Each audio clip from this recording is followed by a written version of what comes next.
In today's video, I'm going to teach you how to use voice translation on Google Translate. We will walk through each tap slowly so you can follow along the first time without guessing. On your Android phone or iPhone, open the Google Translate app. When it opens, you will see two language boxes at the top, your recent translations listed below, and some buttons along the bottom. If the screen looks different, just give the app a second to load, since it sometimes refreshes your last session before showing the main view.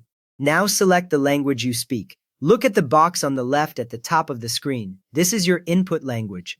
Tap that box and you will see a long list of languages, often with a few suggested ones at the top. Pick the language you are most comfortable speaking.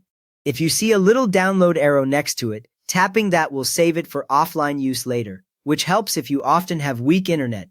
Next, select the language you want to translate to. This is the box on the right side at the top. Tap it and the same style list appears, but now you are choosing the language you want to hear or read. Choose the language used in the place or by the person you want to talk to. If you are not sure about the exact regional variant, the default option for that language usually works fine for basic conversations. Once the languages are set, tap the microphone icon. You will see this near the bottom of the screen, usually just below the text entry area. The first time you tap it, your phone may show a permission pop-up asking to use the microphone. Allow it, otherwise the app cannot hear you. After that, the screen changes and you will see a big listening animation or a moving waveform, which means the app is ready to capture your voice. Now speak clearly into your phone. Hold the bottom of the phone about a hand length from your mouth. Talk at a normal speed, but avoid very long sentences on your first try. Google Translate understands many accents, but it works best when you avoid strong background noise like traffic or music.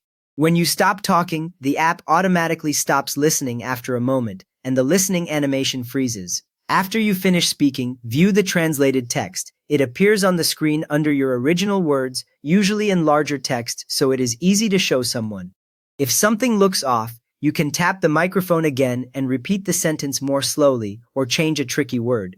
Many people find that shorter phrases give more accurate results in noisy places. To share the translation out loud, tap the speaker icon to hear the translation.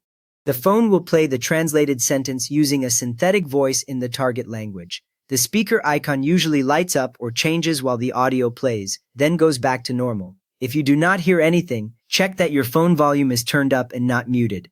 You have just learned how to use your voice with Google Translate to speak in another language in real time.